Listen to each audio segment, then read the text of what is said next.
I'm Cal Newport, and this is Deep Questions, episode 202. I'm here at my Deep Work HQ. I'm joined by my producer, Jesse. Jesse, before I forget, I have a unsolicited plug I want to do. A friend of mine and a friend of the show, Steve Magnus, has a new book out. The name might sound familiar. He was on the show in an episode we did a while ago. Him and Brad Stolberg, they do a podcast together called The Growth Equation. They came on my show and we talked about Matt Crawford's book. So if that name sounds familiar, that's probably where you've heard it from. Anyways, he has a new book out with a title that I think everyone will quickly see why I like this book. It's a very Cal Newport approved title. It is called Do Hard Things. So sort of a cool title. Anyways, good book. Steve is a world-class runner and a running coach. And so he brings an expertise from actually helping people do demonstrably hard things to this question of how do you actually tackle big challenges. And he pushes back on a lot of the sort of conventional wisdom of just be tough and show no weakness and just get after it. And he has a much more sort of nuanced, sophisticated view of how people get through hard things and accomplish hard things. So check out Steve's newest book. Have you worked out with him before? No. So I'm in a writers, I have a couple writers groups I'm in, but I'm in a writers group with Steve. And there's 5 of us in the group. 3 of them are serious runners, and they're always talking about their serious running. All 3 of them have run on a semi-regular basis with Gladwell, who's also a very serious runner. And having talked to them about what they do and about their runs with Gladwell, I'm convinced if I was ever invited to go on a run with Gladwell, I would be dead. Probably. You could take him down the rower, though. Yeah, take him down the rower. Yeah, I have more body mass. I can really get that wheel moving. So anyways, yeah, it's like a bunch of really serious, like ex-college runners, and then me and Brad Stolberg, the meatheads, who huff and puff if we try to run. Row and clean, CrossFit style. Exactly. I'm going to row, clean, lift heavy weights. Here's the other milestone, Jesse. This is the last time I will be recording this podcast in my 30s. Yeah. Tomorrow is the day when I join Jesse as an old man in our 40s. Jesse crossed a milestone a month or 2 ago. And so there we are. So I talk about this on the show sometimes. I always have a set of goals for each birthday that I work on throughout the year. Usually about halfway through the year, I start working towards. And it's project, whatever year it is, project 38, project 39, project 40. So I'm coming up to that deadline. It's tomorrow, the day after I'm recording this. I think it's gone pretty well. The big issue with my birthday project this year is the advantage of my actual birth date, which is June 23rd, is that as a professor on the semester system, I'm usually done with my semester by early May, and there's this nice long 6-week period where my kids are largely still in school and I have more free time. And it's really a period where I finalize the things on my goal list for my birthday. That all got disrupted this year. I had some travel in that period. So that disrupted it to some degree. And then we had COVID go through the family. That disrupted it as well. So I might actually maybe I'll try to extend the deadline a little bit past my birthday. Because that's my beautiful period to actually get things done. But I think it's gone pretty well. I won't go through all of my birthday project goals, but I'm looking at my list here. There are some fitness goals I had, including the rower goal we talked about, and there are some weightlifting goals. I hit them. I had a big list of sort of boring goals. These were just, if you're going to be a grown-up and middle-aged, there's things I just wanted to get worked out. This is boring stuff, but getting our estate and wills figured out, moving over to a financial planner that's going to automate a lot of the finances, hiring someone to just go through and throw out all my old clothes and just buy reasonable adult clothes for me so I don't have to worry about it. There's a whole long list of things like that that I got through. There's some, I can't get into specifics, but some professional disruptions and goals that emerged during this last year that you can't force it. but there are things lurking. There might be some interesting configuration shifts in my professional life that I'm looking forward to. I couldn't get them done by 40. Wheels are in motion. Things are complicated. Can't force it. But I'm pretty happy, I would say, Jesse. I'm pretty happy with hitting my goals or getting close to the goals I had for turning 40. Made some big changes. Some big changes are coming. Look, I don't want to give away my professional goals. I'll just say it has something to do with professional HVAC installation. What's the matter with your current wardrobe? I just had random clothes that didn't fit well, and I can't deal with that, right? Like I don't have any skill or interest, but I'm on camera, and I'm on stages and cameras and TV and video podcast and I have to do publicity tours and stuff like this, and I realized like I should probably wear clothes that fit or this or that, and so I just hired a guy. How's that going? I went fine. Yeah, he flew out, and he goes out and sets up the dressing rooms ahead of time the day before, and then you just show up and it's just like all of these and you just go through it. Doesn't do this, not this, do this. The whole day was like an 8-hour day. 8-hour day. Oh yeah, I'm talking. We're going from scratch here. Shorts, jeans, t-shirts, formal shirts, a new suit, flip flops, basically. 4 new pairs of shoes. I was like, whatever you need to do, just I don't want to think about it. Just make it happen. So did you talk to this guy about any of his other clients? I did. Yeah, he must have some interesting ones. He does. Well, so he specializes in men, which is more rare. Most of if you look at stylists, quote unquote, who like work with men, 98% of that is corporate stuff, right? 98% of, if you find like I am a stylist that works with men, it is okay. You just got promoted to CTO of your large Beltway bandit whatever company, and you have to wear the right suits and the right shirts, and they're busy. And like I don't want to think about it, but I got to look. I'm going to these clients, and we're trying to sign these big deals, and I'm going overseas to sign a deal with a German whatever manufacturer. And that's what most male stylists are, is we will get you the right haircut and suit and tie so you don't have to worry about that. This guy is one of the few that deals with not just that. I talked to, honestly, like a lot of his clients are tech bros. Yeah. Who like emerge from, I don't know what this says about me, but they emerge from, the basement, they've been just coding their whole life, and they exited their company, and they're decamillionaires, and they're like, I should probably dress like a grown up, and like, I want to talk to girls, basically, or some of that. And then also he said some of their clients are just, again, people, they've worked hard careers. Maybe they're going through a transition later in life. They're downgrading their careers or whatever, and they're like, you know what, I never really thought about my clothes. I've just worn the same business casual.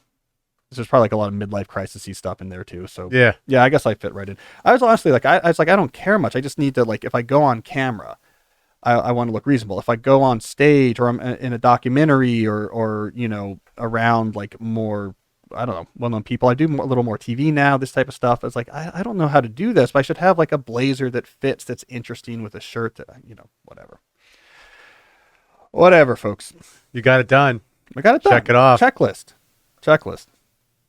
All right. Well, we got a good show.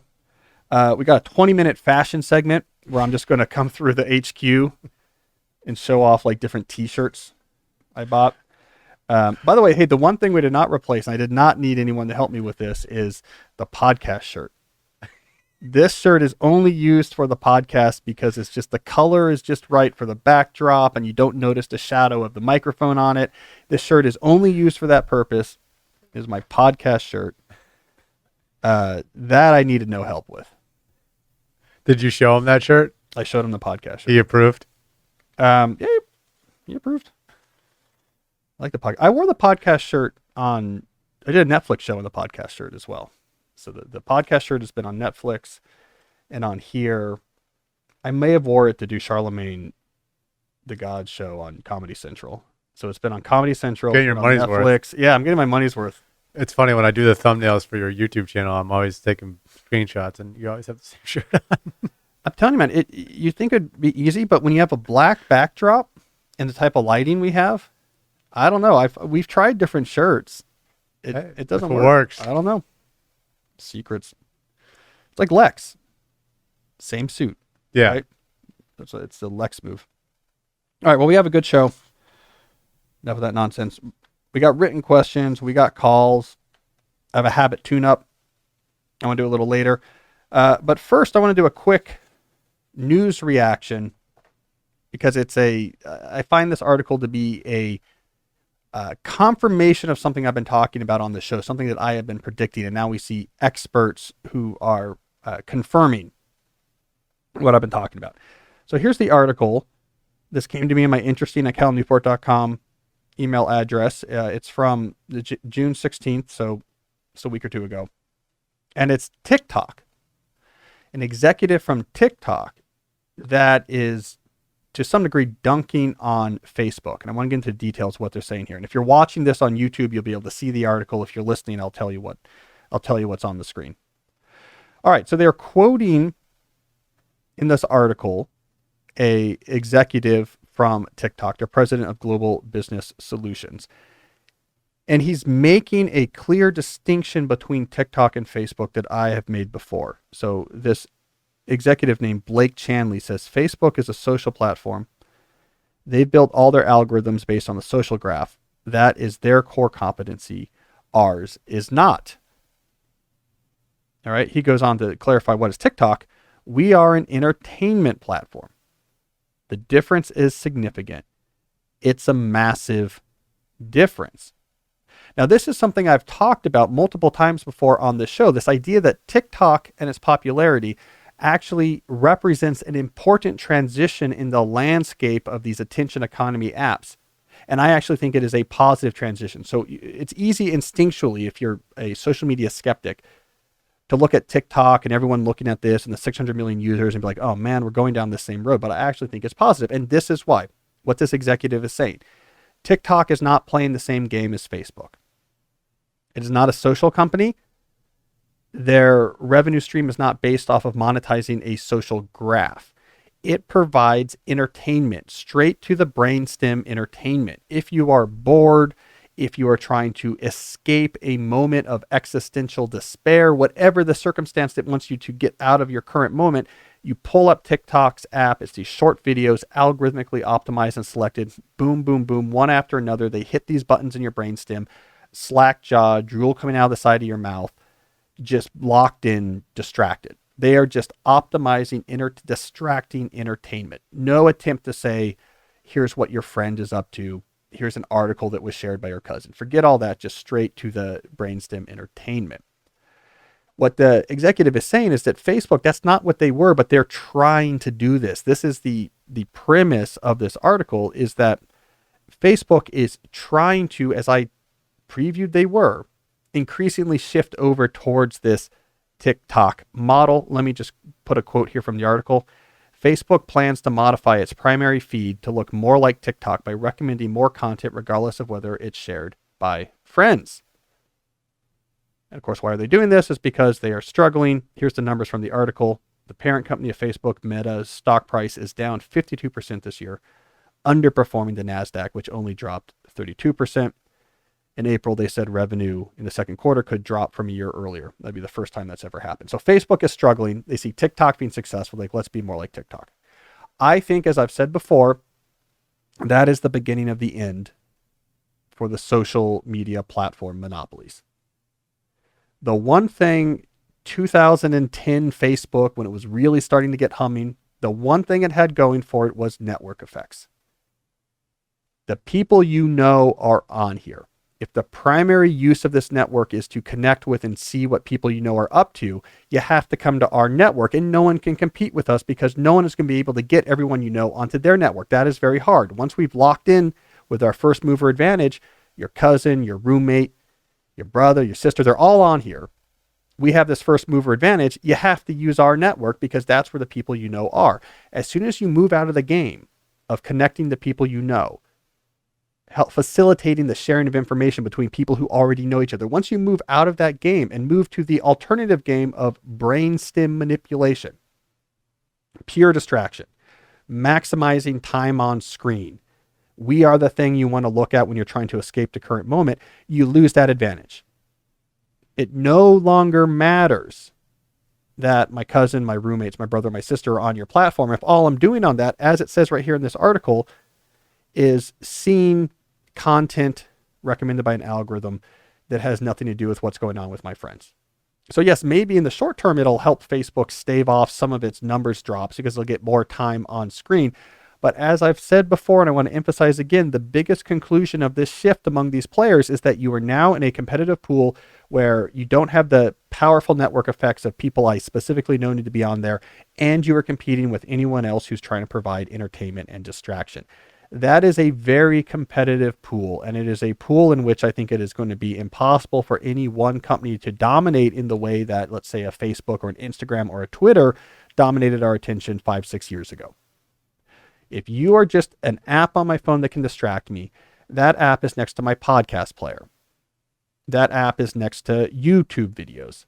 That app is next to video streamers investing billions of dollars in high-end entertainment that can come at me and be like unlike anything else that we have, seen before. $200 million episodic series is competing with that. It's competing with video games. It's competing with books and audiobooks. It's competing with other activities you might do in the analog world. That is a much more competitive space. And I think once you're in that pool where all we're offering is distraction entertainment, all we're trying to do is to get eyes on screen, necessarily people's digital interactions are going to fragment and go more niche. There is no reason for there to be a dominant player. TikTok is having a moment, but there's no reason for it to have to be something that everyone uses. Most people don't. It's popular, but there's no big issue if you don't. In a world of just distraction, people are going to fragment or segment towards distractions that they like in particular. You're really into a certain type of sports, well, you're listening to that type of sports radio and podcasts by athletes in that sports. Maybe you're a political conservative and you're over in like the Ben Shapiro ecosystem, which has its own videos and its own shows all about stuff that you're interested in. Maybe you're a board game enthusiast. There's a place for that. Maybe you're a Cal Newport type. You're interested in deep life and getting away from the more distracted living. So we have my videos, my podcast, my books. It necessarily fragments once you no longer have the binding glue of the activity you're doing requires people you know to be here. So I've been saying this article confirms it. Here it is. The head of TikTok saying, well, not the head, but an executive at TikTok saying Facebook is trying to become more like us because they want their views to go up. But good luck. And I think he's right. Good luck. If you try to become an entertainment company, you compete with everyone else. So I see that as positive. I like TikTok, not actually using it, but I like what it's doing. TikTok is causing these other platforms that so had us captured and had such a capture on our culture, is causing them to accidentally knock the legs out of their own proverbial table, to get a short-term gain in exchange for their long-term downfall, which I think is good. Social media universalism, when there was 3 platforms everyone had to use, I think we've seen for now, it was bad for our civic culture. It was bad for our mental health. It was bad for our ability to do anything else. I don't like that moment where we all had to use 3 platforms. Too much control, too much power, too much negative externalities. So this is good. Beginning of the end for that era of monopolies. So we shall see. You know what they said in this article, Jesse? I thought it was a good analogy. They said TikTok was saying Facebook will never succeed at being TikTok because you can't shift core competencies. And the analogy they gave is when Google tried to compete with Facebook. So remember Google Plus? Vaguely now that you say that. Yeah, Google spent millions and millions. This was during Facebook's rise. Like, we want to do that. They spent all this money and they had a huge advantage too. Google had a huge advantage. If we can just make Google Plus native to all of these Google apps that everyone's already using, Gmail, the calendars, and they did, and it still failed. And the reason why it failed is because Facebook had been built from the ground up to be a social graph company. They just did it really well. Google had not, and they could never get over there. And so in this article, the TikTok executive is saying, good luck. You're going to be the Google Plus of these short videos. We know how to do it. Our whole company's built around it. You don't. It'll never be as good. You're not going to peel people off. But I like the fact that they're going to batter up their ship against the shore here trying to do it because, man, we need to get past this moment of two platforms. Did you listen to Zuckerberg's interviews with your buddy Lex and Tim? Yes. I listened to the Lex one. He's on with Tim too. Yeah. I think whichever one came out first. I listened to the Lex one. Lex came out first. It's the problem with doing a tour like this for someone like that. And then I was thinking, I don't know if I need to listen to... It's like a book tour. Yeah, I don't need to listen to him again on another show, though I'm sure Tim's interview was good as well. Yeah. Yeah, it was interesting. He'll want to be on your show soon. See, I'm not of this school of thought, this like Zuckerberg. I think I'm with Lex on this. Zuckerberg is not the devil, you know. And I don't like the narratives, though I've been a big opponent of some of these services. It's not because I think they're nefarious, right? I don't think Zuckerberg is the devil. I think it's too simplistic when we have to try to contrive these plot lines of like they're purposefully ignoring all this harm they're doing because they're so evil or this or that. I don't think that's the case. I just think social media universalism, which I can't blame them. I mean, hey, if everyone's using this, we want to grow as big as possible. I just think it was bad for our culture, this moment of universalism where everyone felt like they had to use the platforms. I think that is a problem. I think if you have a platform everyone is using, there's nothing you can do that's going to prevent that from probably having lots of negative externalities. I don't think a lot of those are planned. I mean, I think Facebook, they try to solve these problems. They spend a lot of money on it. Like, we'll do anything you say we should do. It's a losing battle because if you have 600 million daily active users from all sorts of walks of life all over the world, it's like an impossible challenge to make that into some sort of interesting. The only solution to that is segmentation. No problem having small groups of people figuring out how they want to interact, what their standards are, what their norms. That works out fine. 600 million people, it's not natural. Yeah. Do you think he wants to work for the rest of his life? I don't know. I mean, don't bet against him long term. All I say is he's one of the only CEOs from that boom, that second internet boom period who's still CEO. And he's young. Yeah. I mean, you got to be a bit of a killer. Yeah. Right? To be running that company at 22, how do you survive that? With the investor pressure to stay in charge? I mean, he's got to be a ruthless guy. That is a hard Game of Thrones style challenge. The Google guys didn't last. The Instagram guys didn't last. The Twitter founders didn't last. Dorsey was out of there. It's very difficult to run a company, start a company in your young 20s, have it become a $500 billion company and still be the CEO. That means you're cracking skulls and stabbing people in the ribs as they're like in the back room of the castle throne room. Like, that's not just you're a nice guy working hard. I think you have there's some sort of business instinct there. That's very difficult to do. Steve Jobs got kicked out.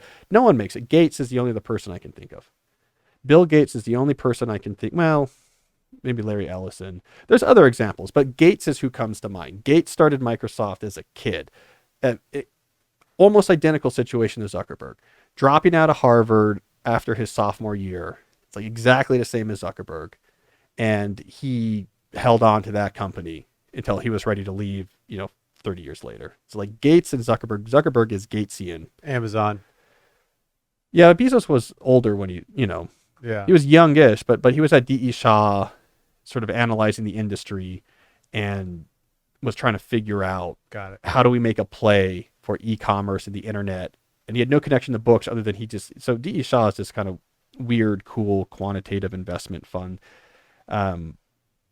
They give people free reign and they hire only the smartest people. But he was like very systematically, how do we make e-commerce a thing? And he worked all the numbers. It was like books, the way it works and the warehouses and the shipping, like we can make books work. But you're right.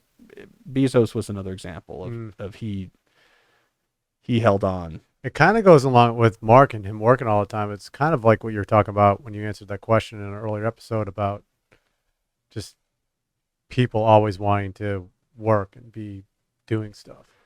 It's kind of like that. Yeah. Yeah, they're driven guys. I mean, Zuckerberg does all these challenges. Yeah. The personal challenges.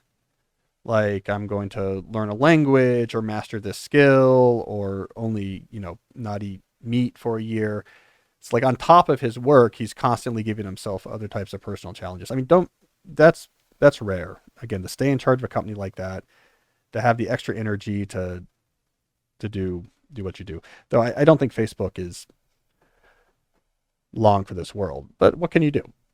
I mean, they rode that moment as well as you could. And they did not successfully evolve beyond it. I think Google was better at that. Amazon was better at that. They evolved very aggressively. I think Facebook kind of doubled down on just being a social media platform monopoly. And we want to do that well. I don't know how long that'll last. Mm-hmm. All right. Well, speaking of good companies, let me tell you about a couple sponsors before we get into the meat of our questions. Our first sponsor is a longtime friend of the show, Blinkist. So as I like to say, ideas are power. Ideas are the major currency in our current world, and the best source of ideas is books. Where else can you get an encapsulation of someone spending years and years thinking about something really hard and capturing as carefully as possible all of their thoughts on this that you can then consume in a week? Books are the best place to get the best, most nuanced ideas. The problem is books take a while to read. How do you figure out which books to read? You use Blinkist. Blinkist has 15-minute summaries, which you can either read or listen to, of over 5,000 nonfiction titles spreading over 27 categories, including recent bestsellers. This allows you to very quickly take a book you're interested in, get the main ideas, and either say, that's all I need to know. I know how to talk about this, or this sounds fascinating. Let me buy it. It is your filtering mechanism for figuring out which books to buy. It is a technique for quickly mastering a broad category of ideas. If you are serious about the idea game, Blinkist is a tool that you need to have. Whether you're trying to break down a book like The Blockchain Revolution or figuring out what Yuval Harari's Homo Deus is really about, Blinkist. Let's get into it. Let's figure it out. Figure out what we need to do next. So right now, Blinkist has a special offer just for our audience.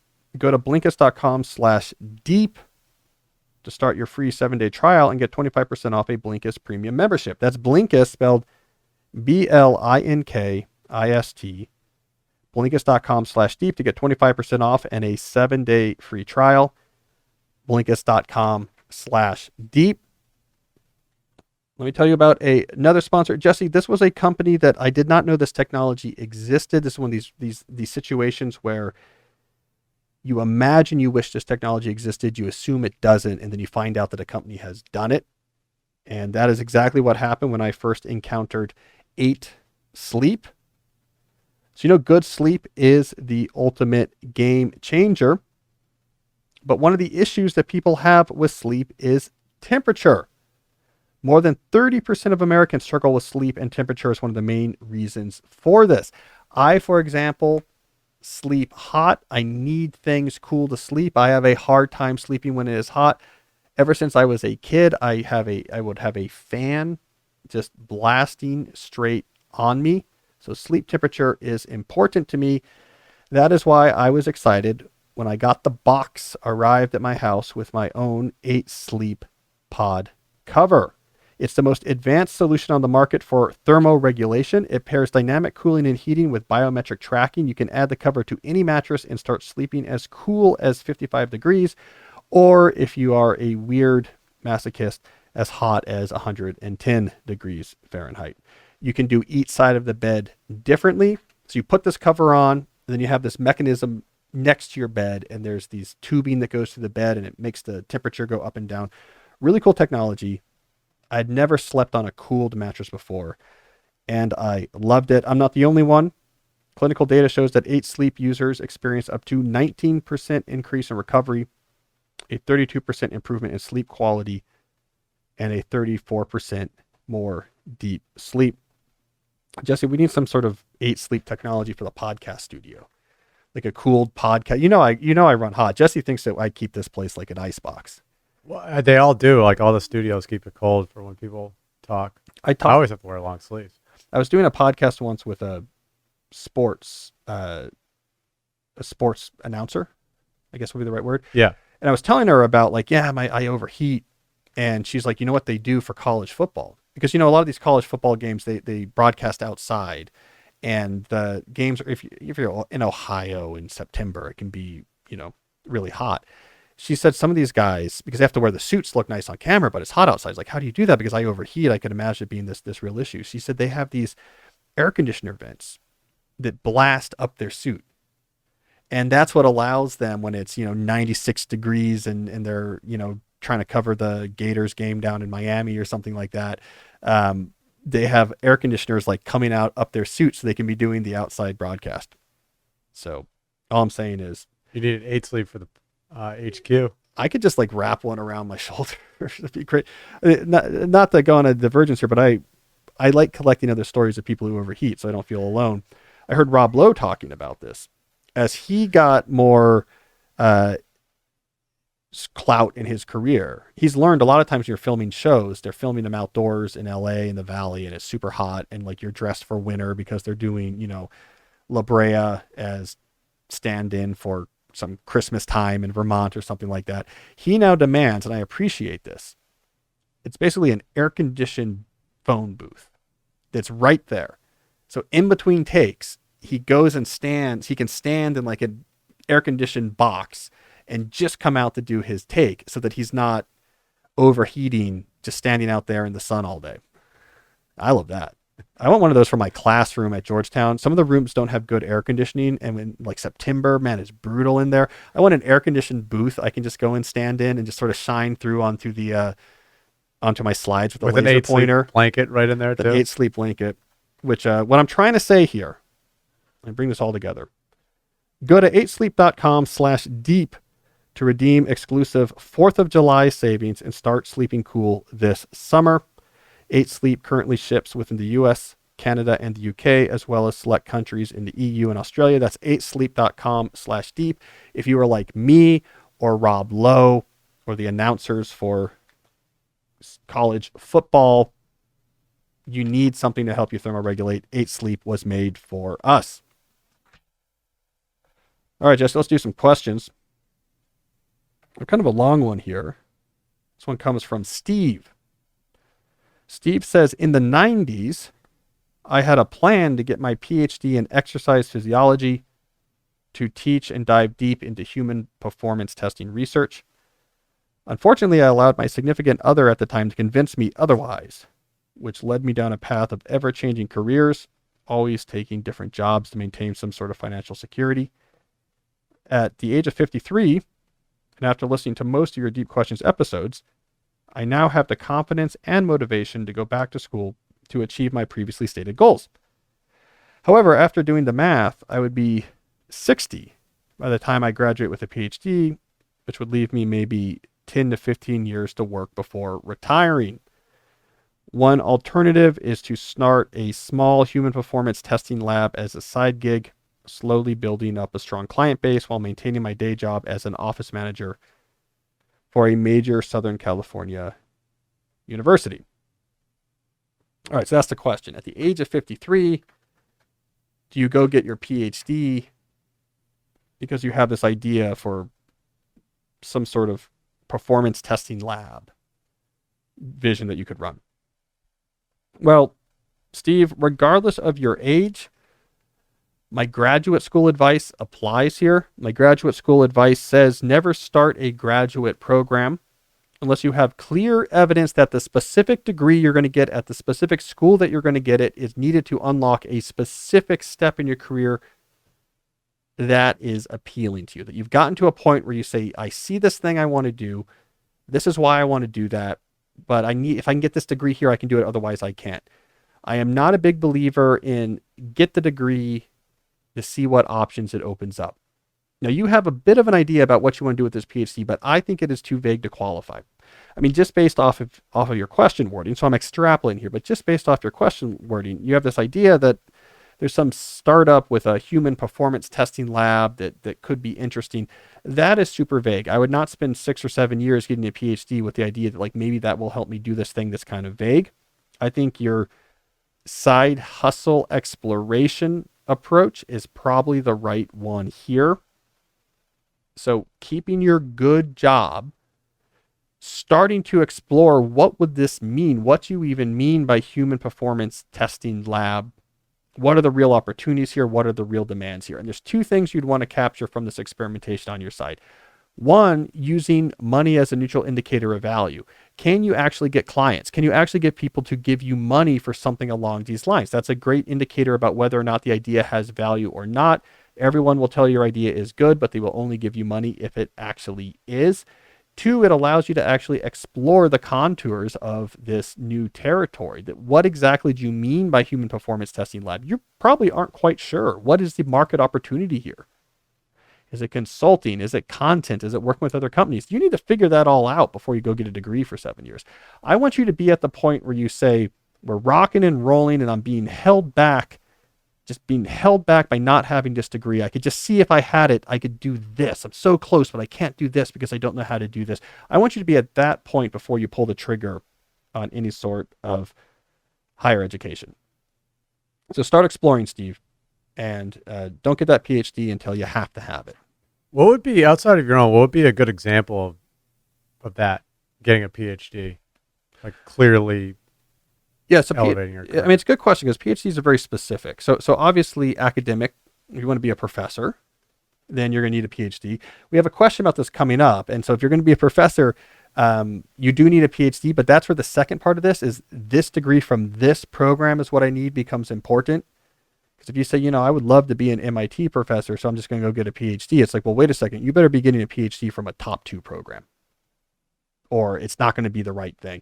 I have this issue also with a lot of military and recent vets that I talk to who are using their GI Bill. And I think there's a lot of predatory online degrees where they come in like, hey, get your online MBA and we'll suck out your GI Bill benefits for it. And it's convenient. You kind of do it on the side. And it turns out that the employers down the road say, I don't know what this online MBA is. And you just wasted your money. So the specific degree matters. There's other fields that have specific PhD requirements. So in biomed research, working for a drug company, you want to be on, I have a colleague whose wife works on respiratory virus vaccines at Moderna. So we always tell him, your job for the rest of our culture is to make sure your wife is completely unburdened because we need her working on that, right? You can help the culture. But if you want a job like that it's not an academic job, but you need a PhD for that.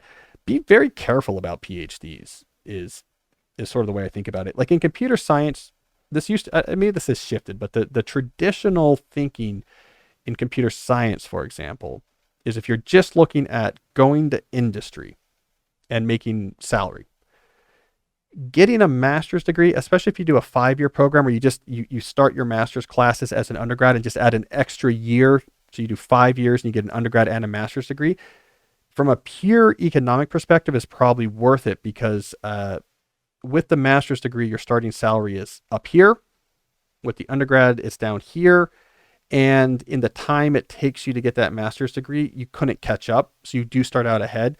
The math often, or at least it didn't back in my day, work out for getting a PhD and going to industry. So if you spend 5 years to get a PhD and then you go to work at Google, you're going to get paid more. Your starting salary will be more than someone coming in with a master's degree. But it took you 5 more years. And in those 5 more years, the person who started with the master's degree has been promoted enough that they're making a lot more than you are coming in. So you actually have to account for the time it takes to get the degree. So that was always the conventional wisdom. There is one exception right now, that's AI and machine learning. If you are able to get a PhD from a real star in the field in a relevant artificial intelligence topic, where you are moving the avant-garde of the field forward type research, like I'm moving forward what's possible with deep learning. I'm working with Greg Hinton in Toronto, and we're sort of innovating the field. Some of those PhD students are getting close to or exceeding 7-figure salary offers. So in some fields like AI, where actually being able to produce original research is going to be a huge competitive advantage, then a PhD might be different. But if you're going to go into a development job or an executive job, then in computer science, it's not really worth getting a PhD. So just be wary about it. Just go in with your eyes open. You have to you need evidence. This is the type of thing I want to do. I know for a fact it requires a PhD to do it. I know for a fact the quality and competitiveness of the program I'm going to go to will satisfy what's necessary there. You just want clarity. Never use graduate degrees as a delaying function, as a generic option opening function. No, it should be very specific. It should be solving a very specific goal. All right, we got another question here. This one comes from Chad. We've talked about this one a lot, so I can go fast here. Chad says, do you have 2 shutdowns if you split your day job and your side hustle with family time in the middle? No, you have a real shutdown after the first block of work. You close all the open loops and you set up the work you're going to do during your second shift, your side hustle work you're going to do in the evening. You get that all ready. And then you do a full shutdown, schedule shutdown complete, do the checkbox and then time block planner. Then when you get to your second shift, you know what you're doing. You turn on, you do it, you finish, you turn off. The only nuance I want to add to this, Chad, the reason why I'm coming back to this question is I was talking about this issue. I was on someone else's podcast yesterday. I recorded an interview and we were talking about this. And there's a wrinkle that came up that I want to add here, which is if you're doing this 2-shift style work, if you create new open loops in the second shift, it's a problem and you're going to need another full shutdown. So for example, if you're working on your side hustle in the evening and you're doing emails and looking at an inbox and making plans, you could create a lot more open loops that are going to require a new shutdown. So what I recommend for people who are mainly working on their day job during the day and doing work on a side hustle in the evening, so like the Steve's performance testing lab, or you're writing a novel or something like that, is any open loop generating activity, so emails, scheduling, etc. Do that during the daytime. Purify what you do during the evening second shift just to be the pure putting the mental metal to the grindstone. I'm writing, I'm coding, I'm producing. Make that more focused. So any type of open loop generating interaction, do during your day job so that when you do your shutdown at the end of the day, it also is closing down your second side hustle job. You're looking at your plan for the rest of the week. What am I doing tonight? That's okay. Do I have any emails I need to answer? So that when you do evening work, if you can keep the evening work just pure work without the interaction open loops, it's going to be a lot better. So you only need 1 shutdown, but that's the caveat I'll give you, Chad. Don't create new open loops in the second shift. And for new listeners, you don't do shutdowns on the weekends, right? No, you shut down hard at the end of the week. Here's where I'm going to pick up again on Monday, and you don't have to worry about that type of thing during the weekend. And if you do weekend work, like I often write on Sunday mornings, it's purified. I'm not looking at email. I'm not on my calendar. I'm not generating new open loops. It's, I'm at Bevco. Here's my calendar. Not my calendar. Here's my Scrivener. Here's my writing. And you just purify it. Speaking of Bevco, by the way, the coffee shop down the road, because we have workmen in our house this whole week because they're working on the study, which is looking awesome, by the way. I'm at Bevco every day. It's too much. I think they're worried about me. I'm eating breakfast and writing at Bevco every single day this week so far. I don't know. That's good. I guess it's good. I worry I'm there too much. There's a lot of different places to sit in there. You probably sit inside, outside. I sit inside. All the time? Yeah, I sit in because the inside's not as. I mean, it gets kind of crowded. I don't know. People are pretty COVIDy around here, so like the outside's all crammed, so it's a little bit quieter in the inside. But every day it feels like a lot. But it's just our house is full of people. We have 3 unrelated teams that it's just so many people in our house. Some of these coffee shops have monthly memberships you can buy. Yeah. If Bevco had one of those, you could get in on that. I would say, I would conservatively estimate my monthly spending at Bevco, and this is just ballpark, is $17,000 a month. Just conservatively. If I had to guess. I think in the business plan, there's like a pie chart, and like 2/3 of the pie chart is just labeled with a picture of me. Like it's at the core of their business plan. But I need a place to go, and it's nearby, and I know everyone there, and yeah, you can refill your coffee, and it's good. All right, let's do a call. I think we have a good call here. All right, sounds good. This is about The good life versus the deep life. Could you elaborate more on the differences between the good life versus the deep life?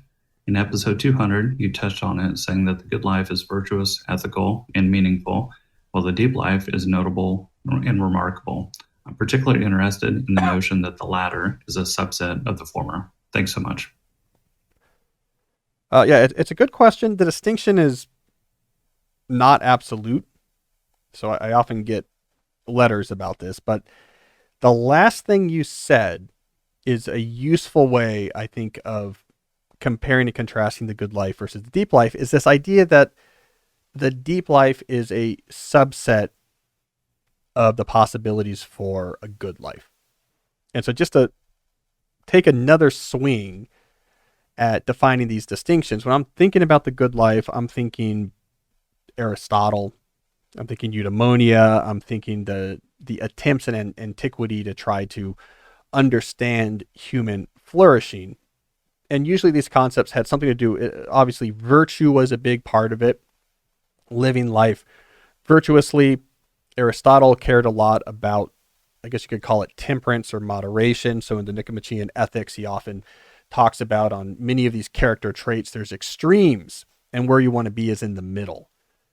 So you don't want to be incredibly stingy, but you also don't want to be debt piling, spending freely. You want to be somewhere in the middle. So there's some notion of temperance or moderation that came up in these notions. And then some notion of flourishing, eudaimonic flourishing, which is taking the talents or abilities you have and pushing them to actually see their potential expressed in the world. You're athletic, you want to harness that skill and I don't know, push your athletic abilities to a limit. You have a sharp mind. You want to actually take in ideas and produce things of value. So those are the elements of the good life in the sort of the ancient Greek definition of it. The deep life is a good life, but it has other components to it. So there's good lives that don't have these components to it. So it's like it's a good life where you also have this other component of remarkability. So like we can think about the deep life, when we want to use this framework, as a good life that is augmented with some notion of remarkability. It's notable. People look at it and say, that's really interesting. That is not someone who is going to go to their deathbed and say, man, I wasted this time. It is a remarkable life in the literal sense of that people remark, like, that's very interesting. And the core of doing that, at least provisionally, I argue that the core of doing that is radical shifts to align to your value. So a deep life is a good life where you also make some sort of radical shift to the way your life actually unfolds, where you live, what type of work you do, your commitment to community, your commitment to theology or philosophy. There's some aspects of your life that you have pushed radically towards fulfilling something that you really value. There's something in that radicality in pursuit of your values that makes a good life not just good, but also deep. It's why we're attracted to not just presence, but the monks. And we read the 7-story mountain and you know, going to the monastery. It's radical alignment in pursuit of this thing that really matters. That's why we get attracted to the person who leaves the stressful, soul-deadening job, and they have the craftsman workshop that they're in. It's a radical move to align their values. That moving to the small town and enmeshing yourself with the community and living a simpler life. Barbara Kingsolver in Animal Vegetable Miracle saying we're going to move to a farm for a year and only eat what we can grow ourselves or buy from nearby. That type of thing resonates because it's a radical shift in pursuit of what you value. So a deep life is not necessary to have a good life. It's just a particular approach, but it's an approach that right now in our current moment, I think has a lot of momentum behind it. This was one of the impacts of the pandemic, was people being very reflective of their lives, realizing they have a lot more agency than they before realized, realizing that you can make major shifts and life still goes on, that it's possible, and starting to care about, what do I really care about? And so I think the post-pandemic moment is one in which this particular configuration of the good life, one that's built around radical shifts, is one that is catching more and more attention. It's having this moment. So that's why I'm thinking about it. And that's why, in theory, I'll be writing a book about it at some point in the next couple of years. So there we go. That's my second attempt to differentiate the good life from the deep life. All right, well, why don't we get technical? We haven't done a good old-fashioned habit tune-up in a while. For those who don't remember, the habit tune-up segment is one where I take a piece of advice that I have given before, and we just get into the weeds a little bit. So let's get into the weeds, get a little bit technical about some specific productivity advice. I have an email-related habit to talk about in today's segment. It's an idea that I first introduced in my book, Deep Work, where I gave it the incredibly compelling and sexy name of Process-Centric email. So what is Process-Centric email?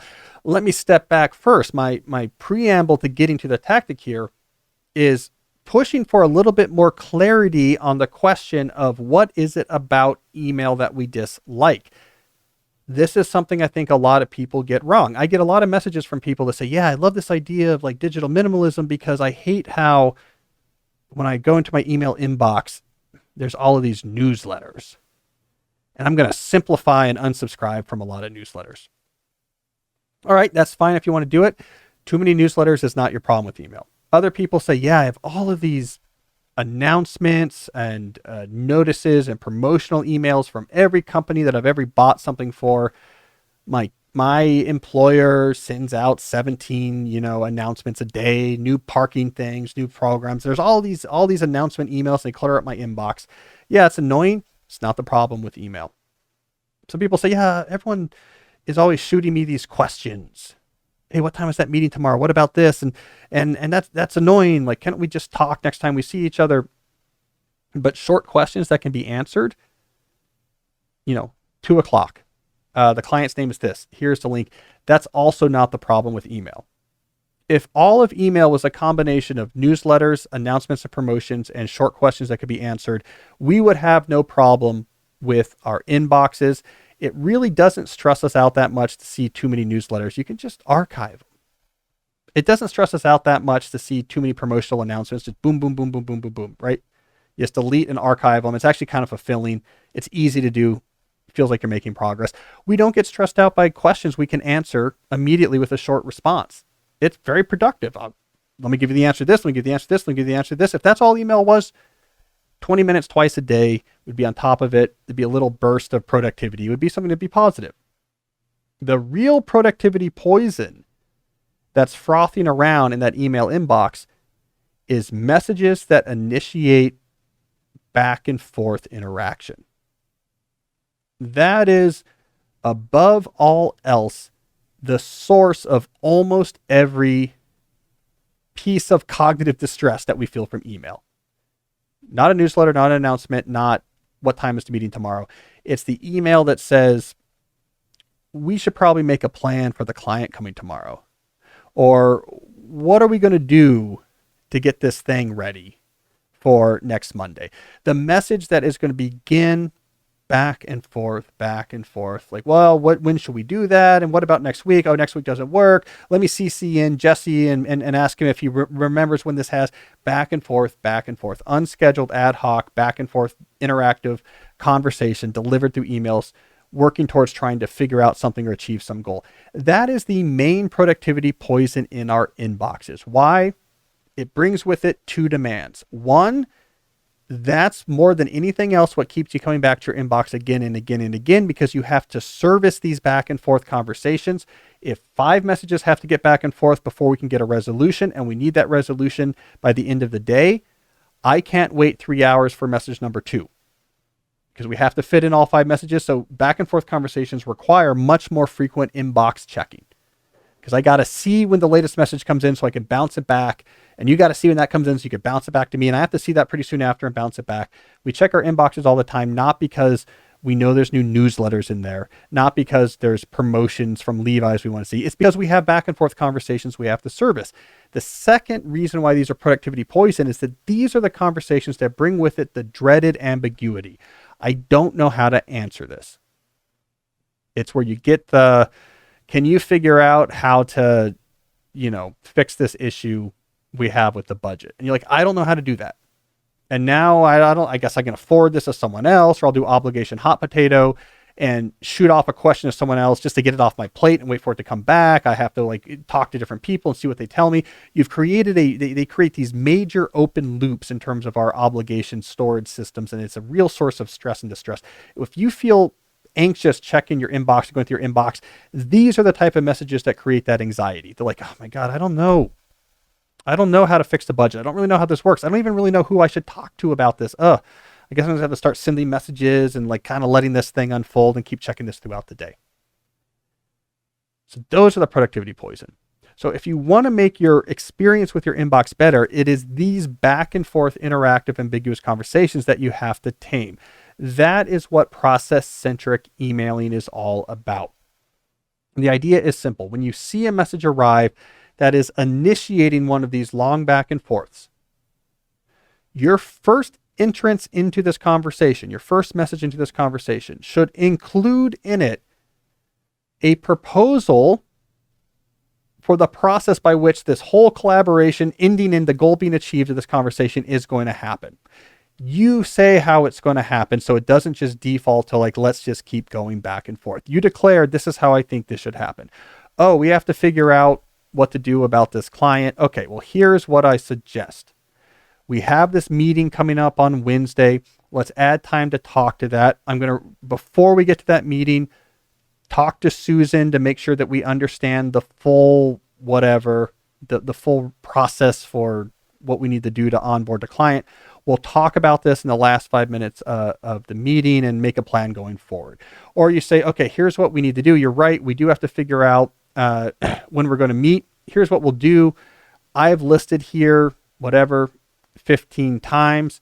Jesse, you then highlight the times that work for you, and then you forward it on to the third person, and you select one of those that works and put that just into an invite and send it to all of us, and we don't even have to discuss it anymore. What I'm talking about here is processes that gets the thing done. The thing that this conversation is going to lead towards gets you to done without ambiguity and without having to just wait for messages to arrive and respond to them and go back and forth. Process-centric emailing is a little bit stilted. It's not very casual. So typically the people who use this will have a casual message with emoticons and all the other stuff, but then have the pretty detailed thing below. You can blame it on me. Sorry for the formality. I've been listening to too much Cal Newport, but it works. And it takes a little bit more time up front because you have to figure out what's the right way to get to done. What's the right way to get to done here? And you got to think it through, and you got to explain it to people, and you might have some extra work to do to set it up. Here's the Google Doc. Here's the doodle. Here's how it's going to unfold. I've set up an office hours. It takes more work, but it is almost always worth spending 10 or 15 more minutes at the beginning of an exchange than it is to have 10 or 15 messages you have to respond to. 10 or 15 minutes right now takes away 10 or 15 minutes from your day. But 10 to 15 messages, each of which is requiring 5 inbox checks while you wait for it, that's going to be 50 to 75 inbox checks over the next few days, which is way more damaging than you adding 10 minutes right now to what you're doing. So I'm a big believer in process-centric emailing. And of course, if you find yourself, as a bonus, proposing the same process again and again, because the same type of work happens again and again, then you can just codify that. You know what? We do this client onboarding all the time.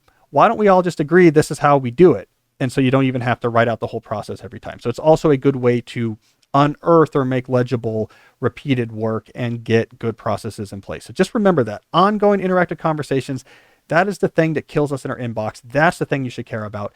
That is the thing you should be willing to do almost anything to vanquish. It really is productivity poison. All right, well, let's talk real quickly. I have 2 sponsors I want to mention before we get to a couple more questions I enjoy. This first sponsor is MyBodyTutor, Tutor, founded by Adam Gilbert. Why is that Gilbert? Gilbert, who I've known for many years, used to be the fitness advice guy on the early days of the Study Hacks blogs. His company, MyBodyTutor, is a 100% online coaching program that solves the biggest problem in health and fitness, lack of consistency. And they do this by simplifying the process into practical, sustainable behaviors. And then, and this is key, giving you daily accountability and support to stick to your plan. So when you use MyBodyTutor, you have this app where you check in every day. Here's what I ate. Here's what I did. And there is a coach that is assigned to you that sees that and then comes back to you at the end of the day and says, I read your report. Here's my feedback. Looking good. Don't worry about this. Worry about this. Here's some suggestions. So the coach builds the plan for you and then checks in with you every day about whether or not you are achieving it. So in my case, for example, you call up the MyBodyTutor coach and you say, I need the Skarsgård Viking body. I have 6 months to get there, but it's very important to me that I look like a Viking with crazy trapezius muscles. 45 minutes a day. That's what it is. I went back, I finished watching that movie, by the way, and it's not that they weren't doing superhero body, but something about him was like really eye catching. What it was is what's this muscle that goes up to your neck? Trapezius? Yeah. Yeah. They gave him a beast trapezius so that he would walk with his sword or whatever with just like this, looks like he's wearing a backpack, on his back. That's the type of thing MyBodyTutor can help you with, or whatever else your goal is. You have a coach, you talk to the coach every day, they make a plan, the accountability, it's all online. It's a brilliant idea. I know Adam's crushing it with this company, and I'm not surprised. So here's the thing. If you sign up for MyBodyTutor, tell them that you came from Deep Questions. Tell them that Cal Newport sent you. They'll know what that means, and they will give you $50 off your first month. Just mention me when you sign up. We were at dinner last night with someone who didn't realize Chris Pratt had a whole movie career after Parks and Recreation. And she had never seen, she didn't know that he had gotten into this super good shape to do superhero movies and Jurassic World movies. She just remembered him. She's like, isn't he the like kind of overweight, like fun guy on Parks and Rec? And so I loaded up a photo to show her, and it was a kind of a glass drop moment. I went down the rabbit hole. Chris Pratt's if I looked up right, he was my height. And at his peak in Parks and Rec, he was weighing in 80 pounds more than I weigh in right now. And I'm not like a super slim guy. And now he is stronger than that. He is lighter than that. If you sign up for a superhero movie, I went down a rabbit hole in Chris Pratt. It turned out the dinner? Nah, this was before. I had gone down this rabbit hole before, so I had this queued up. I don't know why I went down this rabbit hole. But the first time he had to cut all the weight was to be in Zero Dark 30, where he played a member of SEAL Team 6. Good movie. Yeah, but he did it on his own. So he's like, I'm just going to do it on my own. He's like, I'm just going to stop eating and do 500 push-ups a day and like just do, crazy stuff. Destroyed his body. Ended up having to get shoulder surgery. Really? Yeah, because he was just like, I'll just stop eating and then just go like wild mode every day, and destroyed his body. So then when it came time, he got the Marvel movie, he was like, oh, I should hire somebody.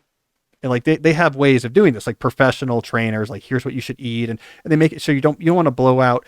It turns out this is one of the really major concerns when they're doing this training for these movies is if you get injured, this could be a $20 million mistake. If you get injured and they have to push filming of a $200 million movie for 6 weeks because you tore your rotator cuff, it's like a really big deal. So now it's like if you have to get in shape for one of these movies, it's like we are going to handhold you every step of the way because we want you to get strong, yes, but we also can't have you, ripping a pec or something, and we can't film because they have to, pick things up and throw things. So let that all be. This is why you need something like MyBodyTutor. Like whether you're trying to get in shape for a Marvel movie or whatever, or a wedding or whatever you're trying to do, this all comes back to you want a pro helping you.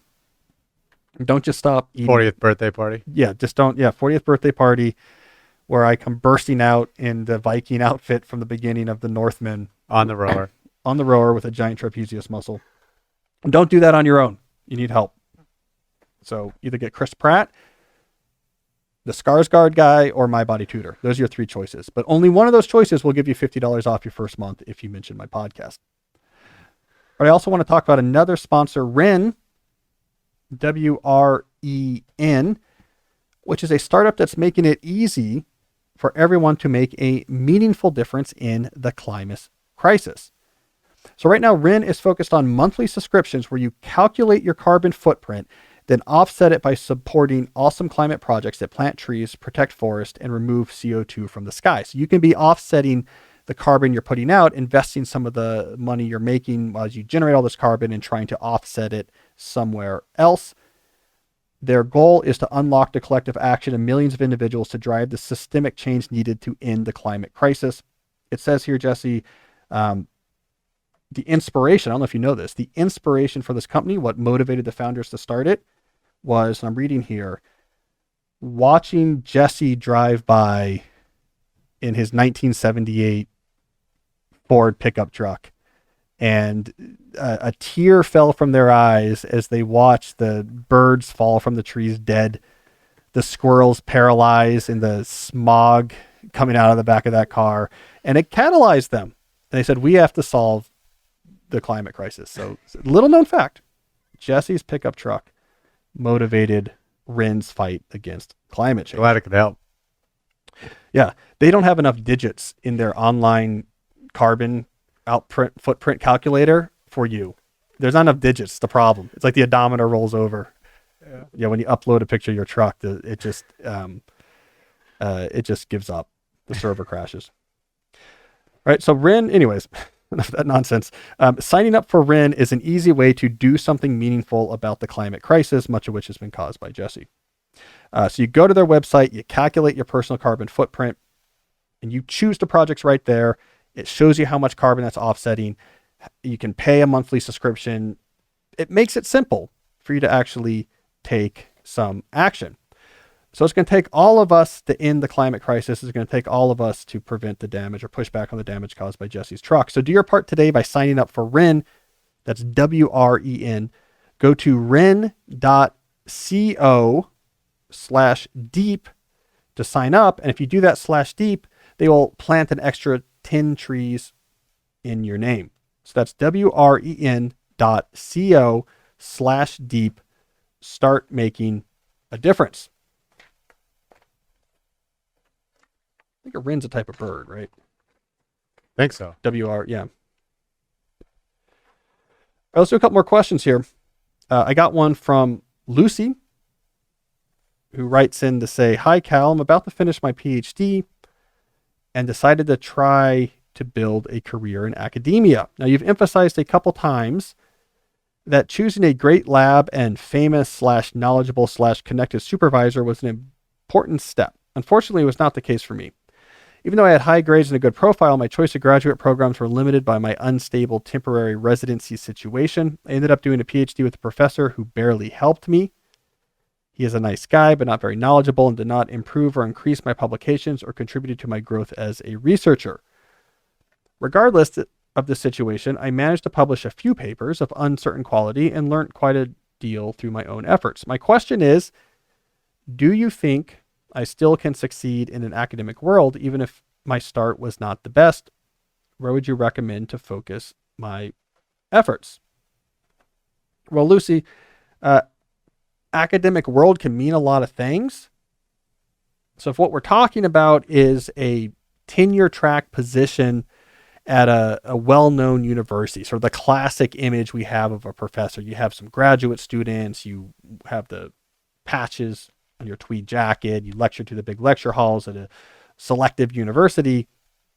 The issue is you're starting from a very hard position. The reason why I push get the most famous professor at the best school possible is that these are incredibly competitive jobs to get. And the thing that matters more than anything else is your research. Are you producing great work in great places that's generating attention and citations? That's what they're hiring you to do at your school. The reason why a famous advisor is useful is not because the advisor is famous, but because they're famous because they know how to publish really impactful papers, and they will teach you how to do that. Learn from the people who are already doing what it is you want to do. This competitiveness is so much that I got a private message recently from a student who said, look, I want to go to grad school in CS. I want to be a professor. I have a grad school offer from Princeton. I have a grad school offer from MIT. And he's like, I'm kind of leaning towards Princeton. He was giving his reasons. And I could empathize. When I applied to grad school, I also got into Princeton and MIT. Those were both on my my choices. And he was trying to nudge me towards like saying go to Princeton. And honestly, I came back to him and was like, look, man, this is not your coming of age. I'm 18, going off to undergrad year experience. For what you want to study, MIT is tops. Go to the best school. And he was going on about, I like the atmosphere, the more intellectual literary atmosphere of Princeton. Like, live in Harvard Square. That's what I did. Go to MIT, live in Harvard Square, buy books, but just go to the best possible school and get the best possible advisor, because it is so competitive out there. You got to study at the best place you can. You got to study with the very best people you can. You got to produce the best papers you can. It's like training for a professional athletic job. I don't care what town you like better or what campus fits your mood better. You go to the best trainer you possibly can because it's so competitive. Hundreds of people applying for every one of these positions. So I don't know if this is a downer or a tough love type response, but those type of jobs are very difficult if you're not already coming out of a top place. Something that might help here is a postdoc. If you could get a postdoc at a good place and kill it on the research in that first year as a postdoc, that could open up opportunities. There's two things here, though, I want to warn you against. One is the idea of, I will go to a school that I don't want to go to, right? So it's non-tenure track, or it's tenure track, but it's they don't care at all about research. It's super heavy load, and I will earn my way into a better position. That is very, very difficult. It is hard to make that type of jump. If you go to a heavy teaching load school where they don't really care much about research, it's going to be very hard to distinguish yourself there and jump up into a better school, because remember, the better schools have their pick of the very best people coming out of programs.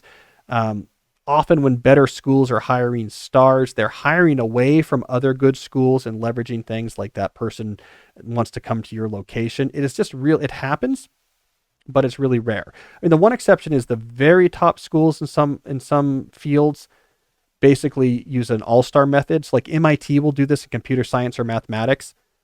They won't hire from within. Their students have to go off, and they'll watch really good schools that are right below them and just wait to see who pops off as a star. And they'll say, all right, come back.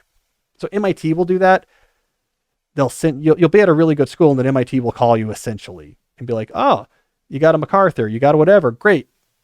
Now you can come back to MIT. We'll give you a professorship. But what you don't see is someone going to a non-research focused heavy teaching load school and have a Princeton or an MIT say, you've been doing great work, because there's no time to do it. It's crushing. Also be wary about letting your desire for academia pull you into a exploitative adjunct type situation. Again, it's also very rare that you're going to jump from one of those situations into a classic tenure track type academic position. So I want to warn you from traps and give you the reality check that for this very narrow definition of academia, and it might not be what you're talking about, but for this very narrow definition of the TV movie portrayal of academia, tenure track at a well-known university doing research, they're hard jobs to get. And you need to have produced really good research. So if you have a way to do that in a postdoc, if you're right on the precipice of doing something really important, writing the killer book, getting out those killer articles, that's what you should do. That's what they're going to care about. Articles, articles, articles. So if you can do that, do that.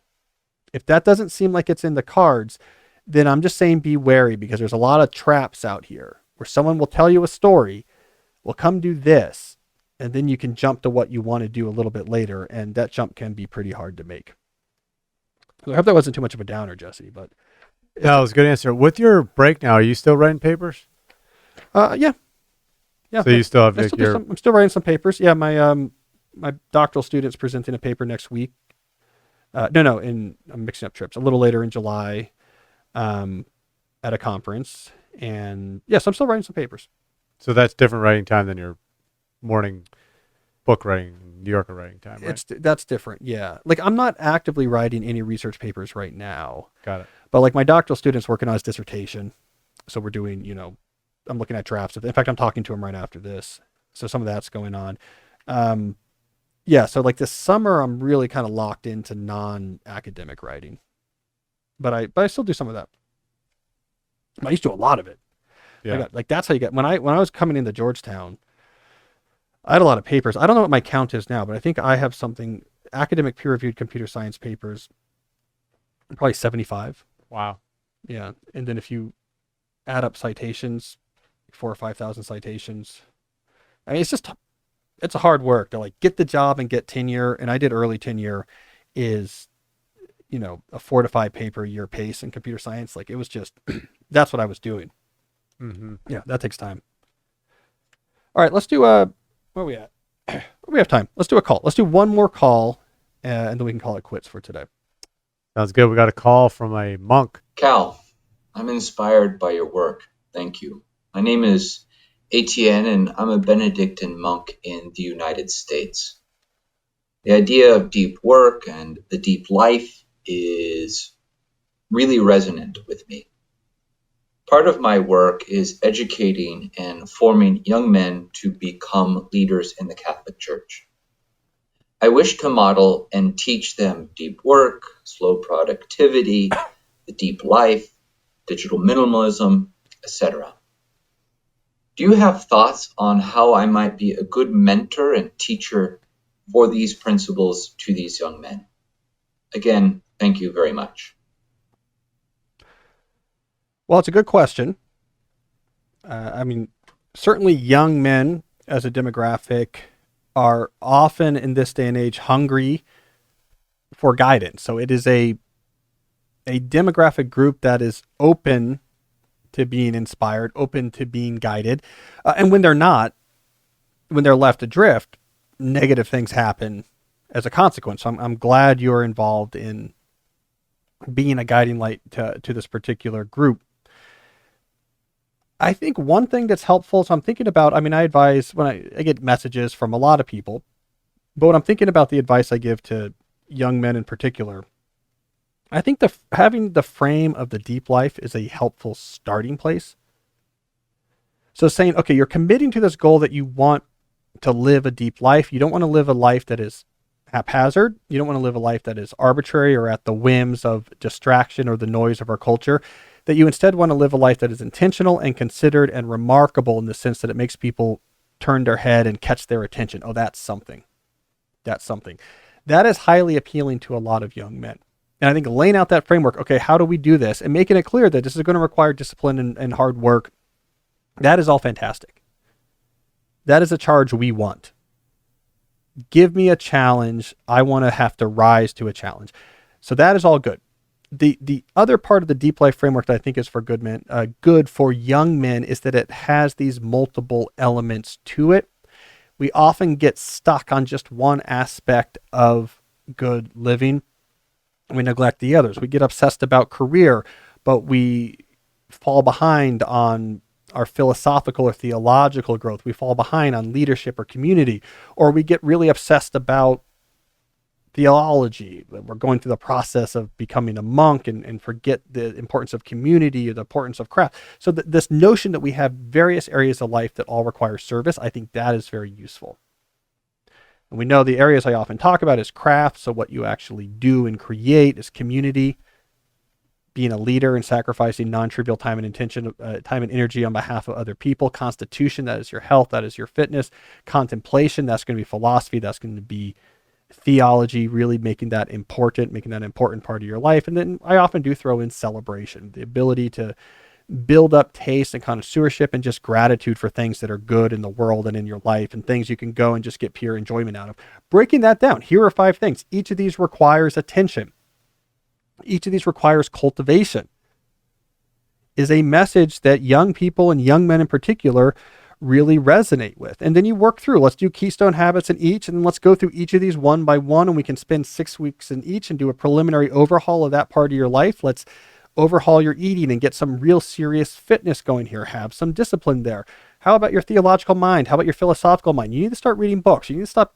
You can get off that phone. You need to read. You need a half hour a day. Here's what you're going to read. We're going to talk about it. You have to expand your mind. You have to open. Okay, there we go. We're working on that as well. Leadership and community. What are you doing to make the life of people around you better? Are you spending time thinking about it every day? Do you lead anything? Where are you leading other people towards somewhere better where you're sacrificing your own time and energy?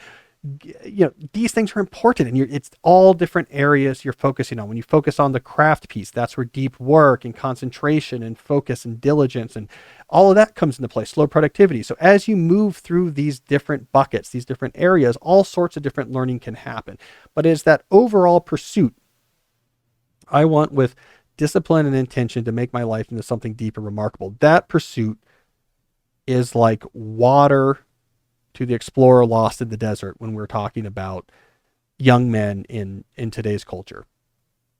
So I think that's the way I would go about it, and I would really challenge them in each of these areas. Don't just do the easy, do the hard. And I'll tell you, there are so many positive side effects of systematically trying to cultivate this life, especially if you're young and especially if you're adrift. The excessive video game playing, the excessive phone scrolling, the pornography, the excessive drinking, all of these things that can afflict the 23 and adrift, they naturally just start to dissipate when you have these more important things that you're starting to work on. You're getting that feeling of success on them. You're getting that feeling of efficacy. You're getting that feeling of autonomy and meaning, and it transforms the whole way you think about the life. It transforms the troll on the Twitter who's just angry and looking for attention into a leader in their town, into a real deep thinker who ends up contributing something really interesting to the world of ideas, as someone who is in good shape so they can be there for their family, for their community, through thick and thin into older age. There's so many things good that come out of it. So I'm glad you're thinking about this. That's how I would do it. Challenge, discipline, intention, all aimed towards the deep life. Break into the categories. Do my whole framework there. I think young men are hungry for it, and I think they will be quite receptive. All right, Jesse, I think that's a good variety of questions here. We're coming up on the 120 mark, so that's as good a time as any to wrap things up. So thank you, everyone who submitted questions. Go to calnewport.com/podcast for instructions on how to do so. If you like what you heard, you will like what you see, I should say. Videos of the full episodes and clips are available at youtube.com/Cal Newport Media. Go to calnewport.com to sign up for my weekly newsletter. We'll be back next week. And until then, as always, stay deep.